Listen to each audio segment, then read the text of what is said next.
I keep on falling in love. It's not how the song goes at all. And love. Doom, doom, doom, doom, With a you. Boom, boom.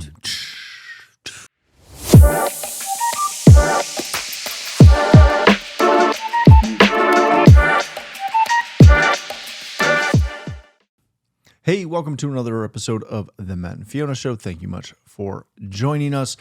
We are super excited about today because it is Valentine's Eve, which means we are going to talk about investing. No.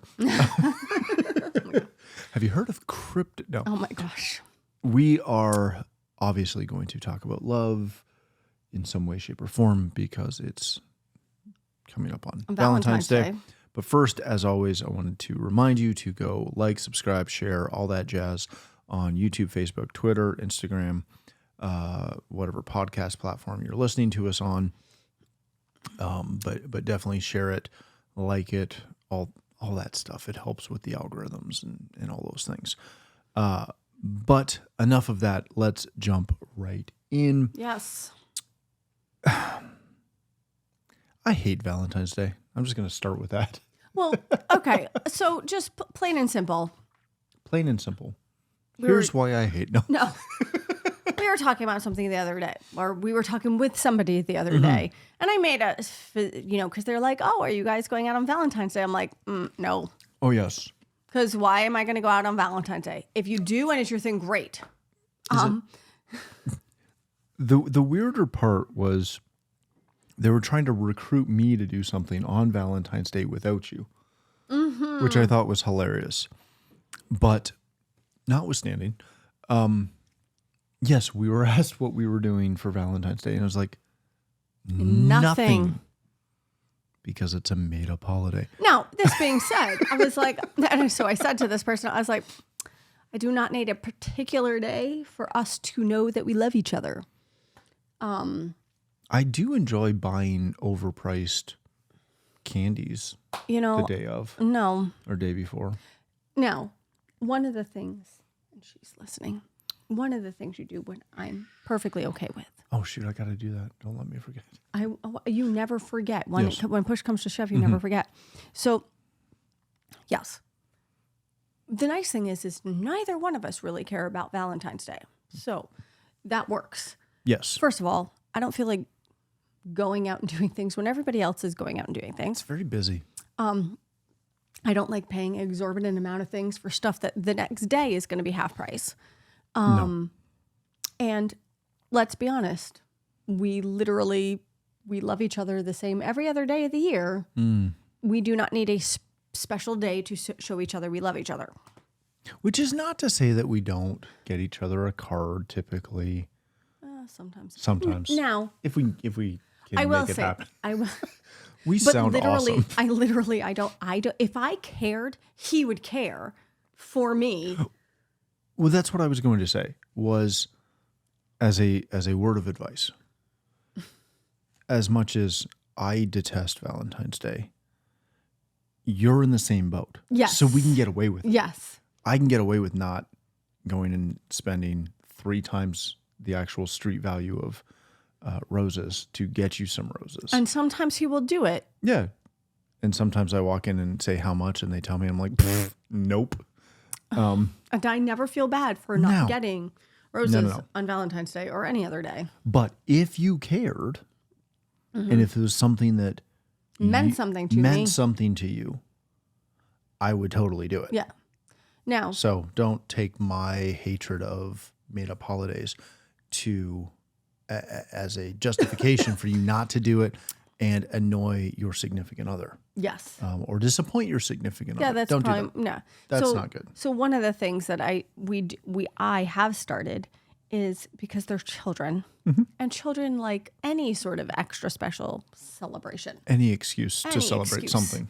So and get candy. Yep. And so I mean, I have started. I've got a specific. We get them little Valentine tablecloth thing that goes down, and we've got little heart cutoffs, and we'll put little notes on it for them. Oh yes. And because they're kids and they love to feel special, and I want them to feel special. And I'm not going to write little heart-shaped notes all over the house any other day of the year for them. Right. I mean, I may write little notes for them, but, I don't mind going over above and beyond. That's the phrase. Yeah, That works too. I'll get there. Perfect. But, I'll take a little bit of extra time. We'll have as long as it's not a Sunday morning, we'll take a little extra. We'll have a little special breakfast in the morning, or, we'll use it as an excuse to make cookies or something, because it's fun. It's an excuse to do something different with the kids. Yep. And you know what? They are at a stage where there's nothing wrong with showering them with love. So here's the other thing. The other thing that I like him to do, which he started on his own, is he'll go out and he'll get our girl a little flower. I will buy her a rose. Yes. And an unbelievably expensive singular rose. Yes. But in that vein, you know what? It's teaching her and training her, because there's going to be so much of the world that tries to break her down, but it's teaching her and training her, or showing her worth. Yep.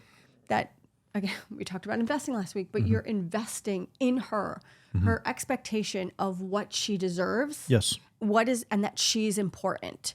And I think that's something, and I know we're not the only ones that do that. I know that there's plenty of dads, Of course, who will get their little girls something for Valentine's Day, but it's twofold. One, it shows her how much she's worth and reiterates, and she's worth the world. But it also shows the boys an example of what they should do and how they should treat their mom, their sister, women, period.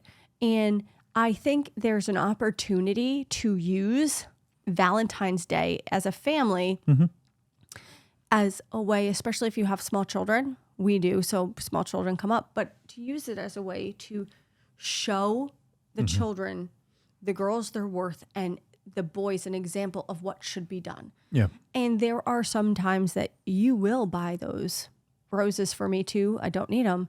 But I remember it was last year or the year before, and I was like, hon, I don't need these. Why do you do this? And you go to me, you go, yes, but the boys need to see that I do this for you. And I got that. And he did it. He knows I don't care about the flowers. I mean, I can think of a lot better things that I'd like to spend $100 on. But it's over $100. Yeah. It's ridiculous.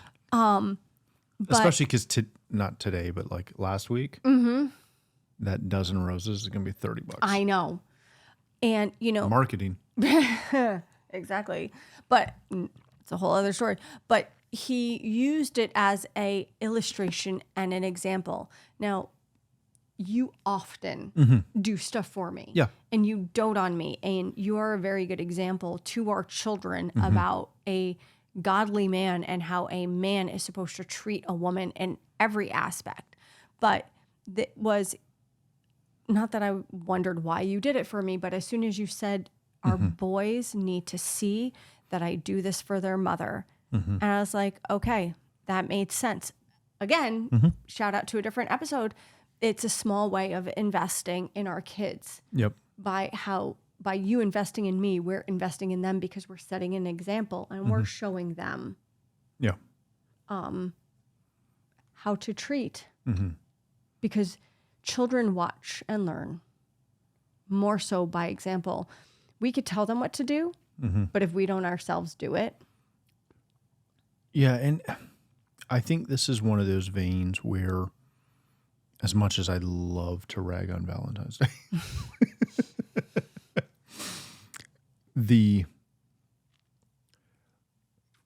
main reason I do that, and the main reason I feel the way I do with Valentine's Day, is because Valentine's Day, it doesn't matter what the origin of it was. What it's become is this ridiculous, over-the-top, performative love. Right. It is the,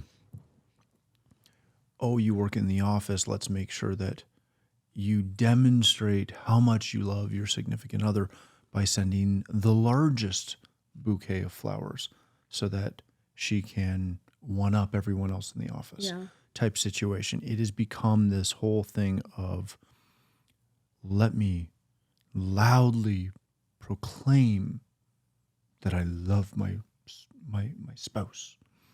And that's not necessarily real love or true love, which is not to say that it can't be, right? But typically it's not.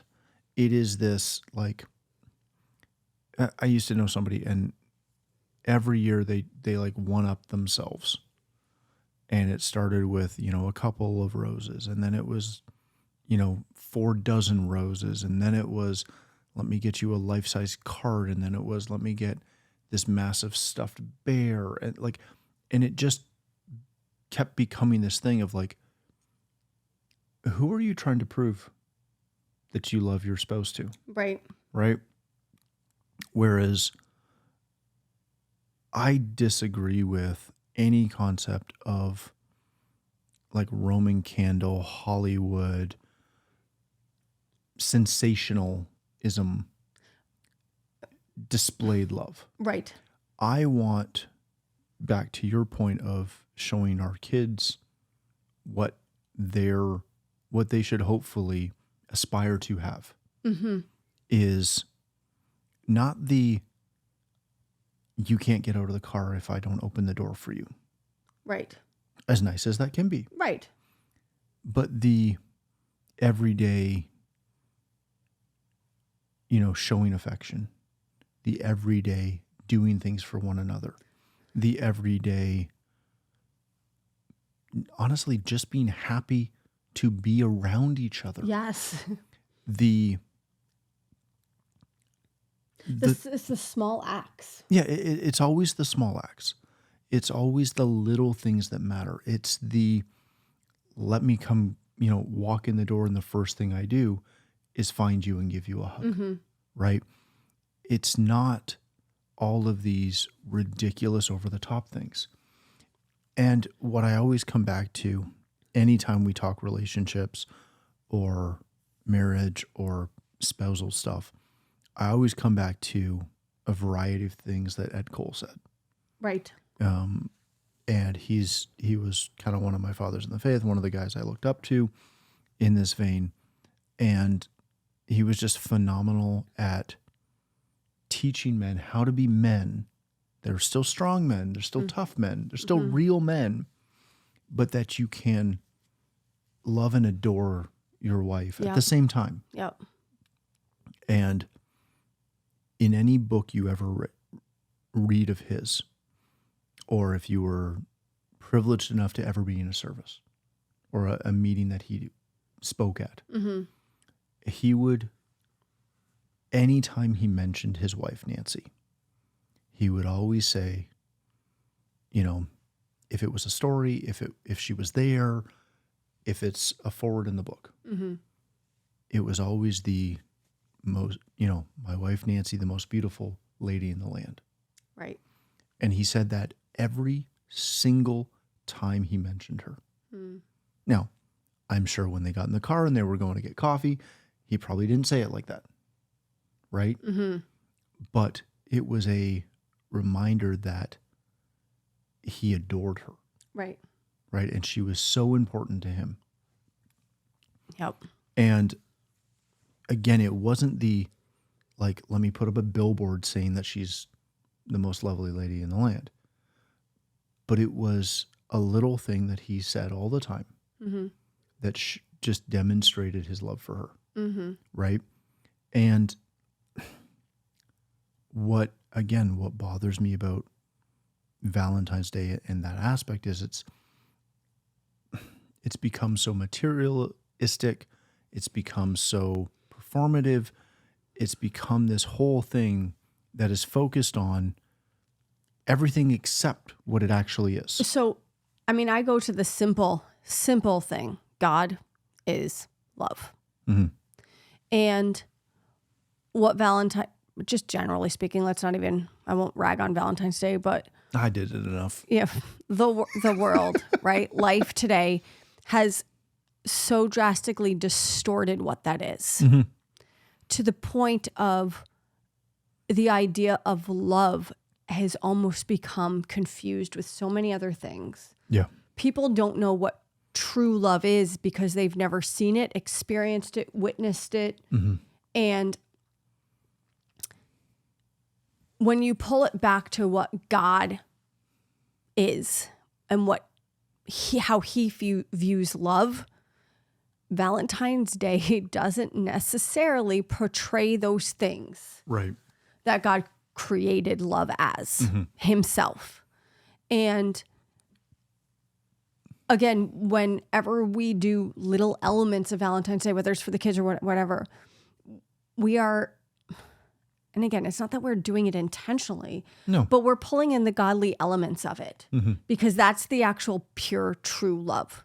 I mean, we're not going to get into the nitty gritty of agape love versus, right? Yeah. But when we demonstrate with our kids, we do it in the fact that we are showing the pure love, the true love, and it's not the distortion that the world's kind of taken on with it. And I think that's one of the things that kind of gets me and upsets me is I find so many people, whether it's young women, older women, or whatnot, they don't actually know what it is to be loved. Yeah. They don't know how to love. And we've fallen so far off course when love is this incredible... God is love. So, I mean, that's the equation right there. But true, genuine love is so much more than the world will ever allow really, or allows anybody to really ever see anymore. And it's kind of fallen by the wayside. And the definition has just pretty well been rewritten. So as we're coming up to Valentine's Day... Well, it's downright eroded. Yes, right? It has. Like, and I continually come back to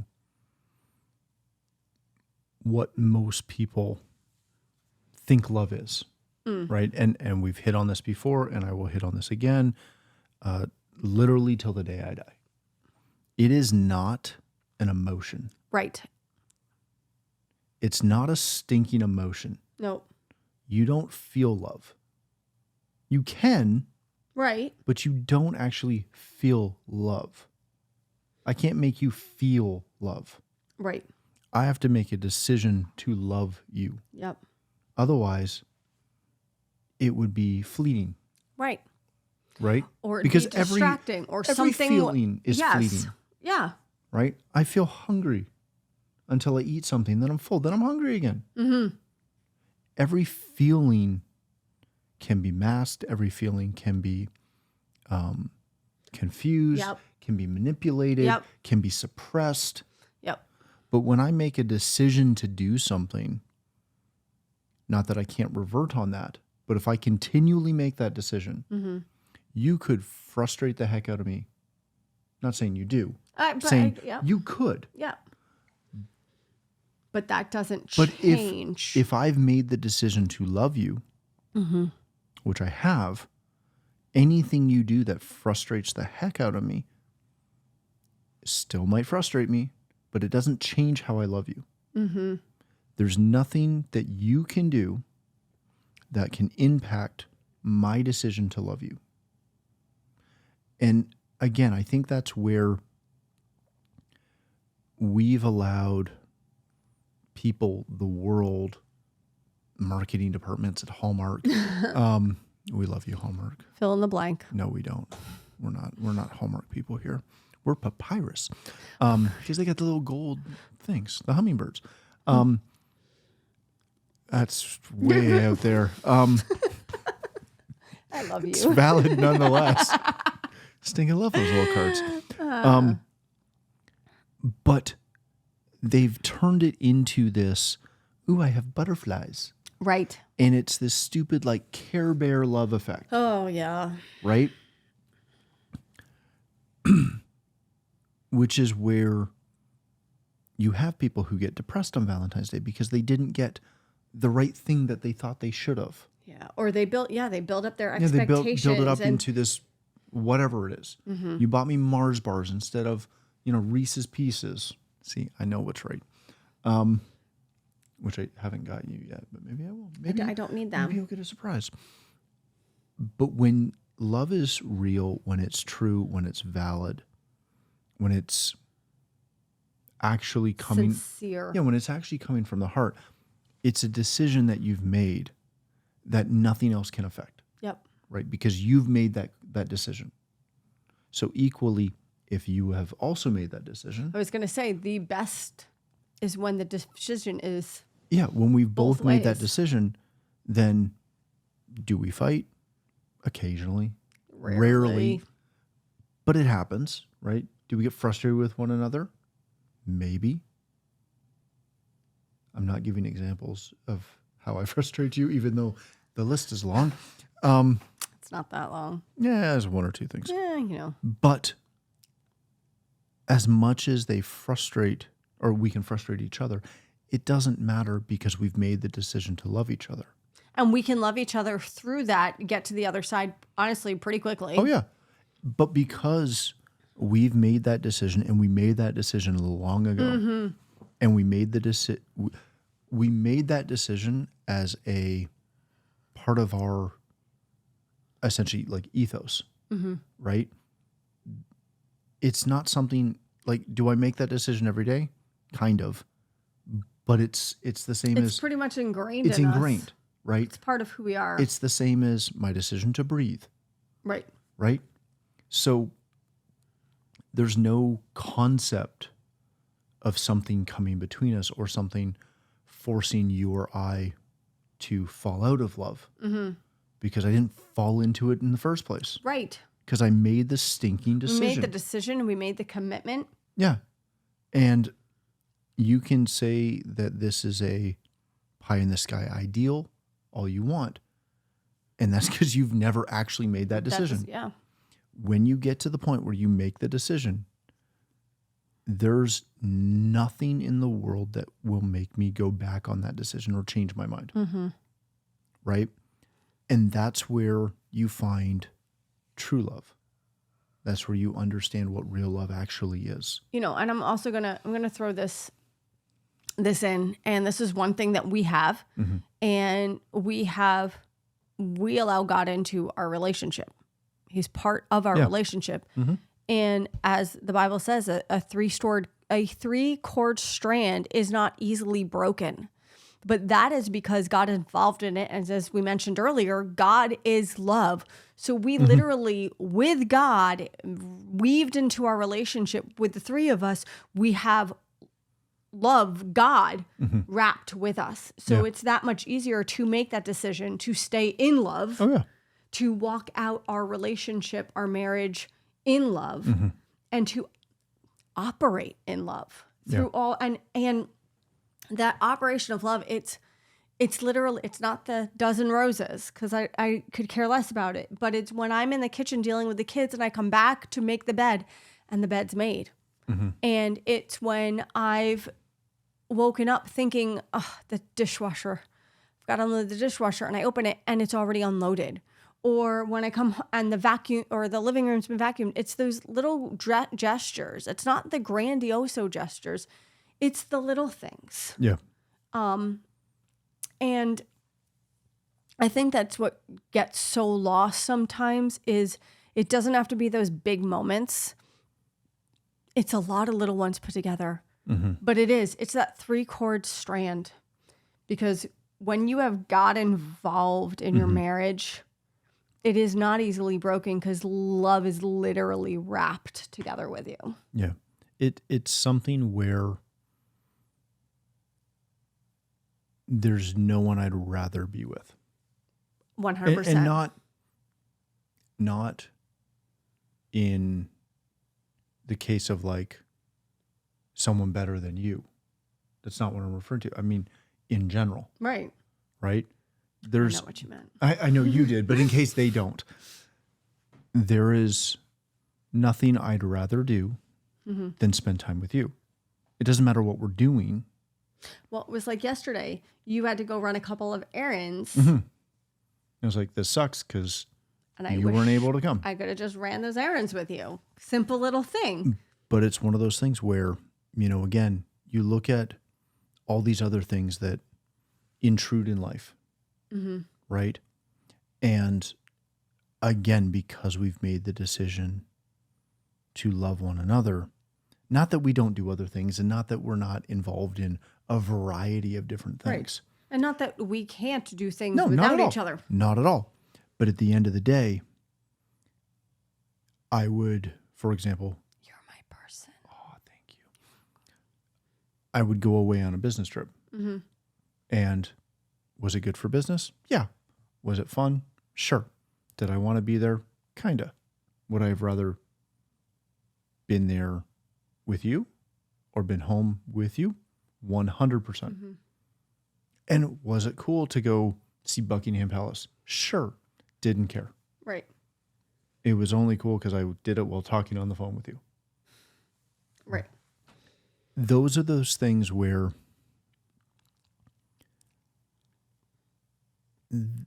it shows a foundation level that I don't necessarily think a lot of people fully understand. Mm-hmm.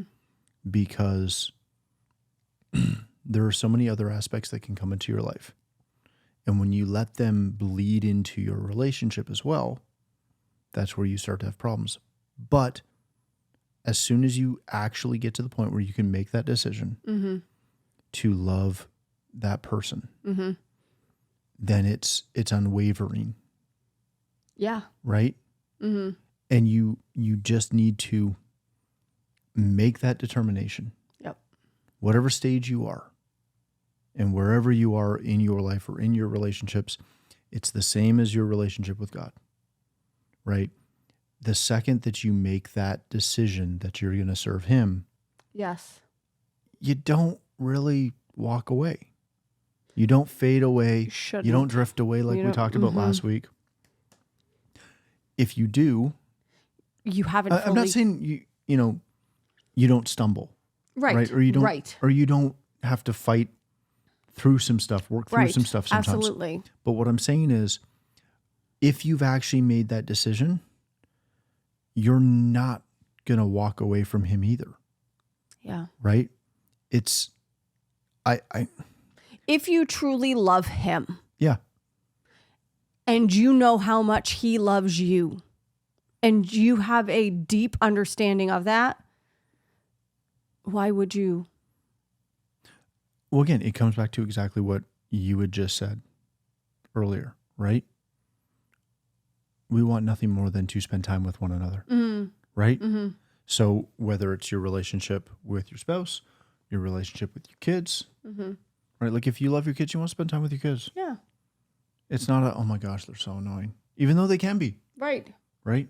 It's still, I want to be with them. I want to be around them. Yes. I want to enjoy life with them. Yeah. So when it comes to your relationship with God, you want to be around him. You're seeking after him. Yes.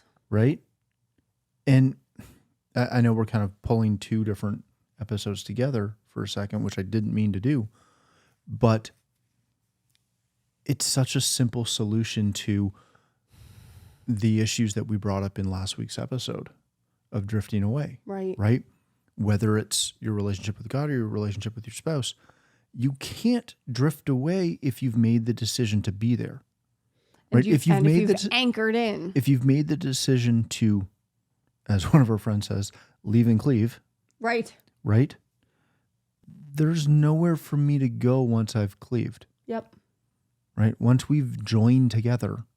We're in it wholeheartedly, 100%. Like the vow says, if I remember correctly, oh shoot, now I'm blanking on it.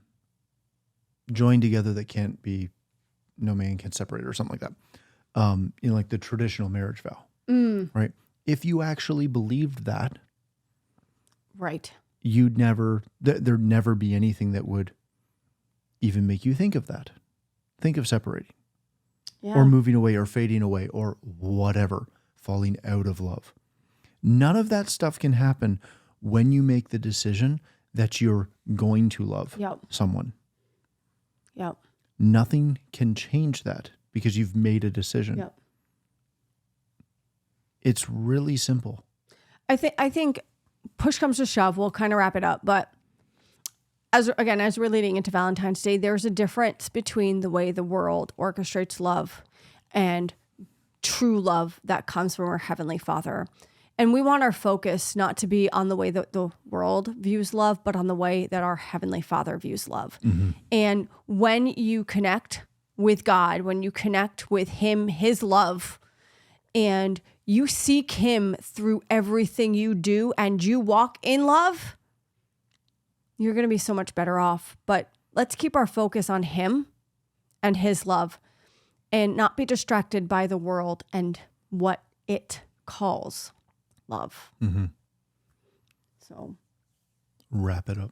Are we done? We're done. So I mean, happy Valentine's Day. Yeah. But I hope you enjoyed your highly overpriced it's roses. Technically tomorrow. I hope you're enjoying or will enjoy whatever. Buy the candy a week before or and the if day your after. wife really wants flowers, just get her the flowers. Yeah, get her a potted plant. It lasts longer. Ooh, that's They're a nicer. great idea. And you can put it outside. Go get a geranium. Maybe? It's a plant. Yeah, it's a flower, though. It's a flower. Yeah, go get a geranium. Why not? Let's flip it. Sure. Okay. I don't know. What else do you got? Snake plant? It's a little weird. I like them, but it's a little weird. Okay, now. Geraniums whatever are great. works best. Go buy something. Don't. Get them stocks.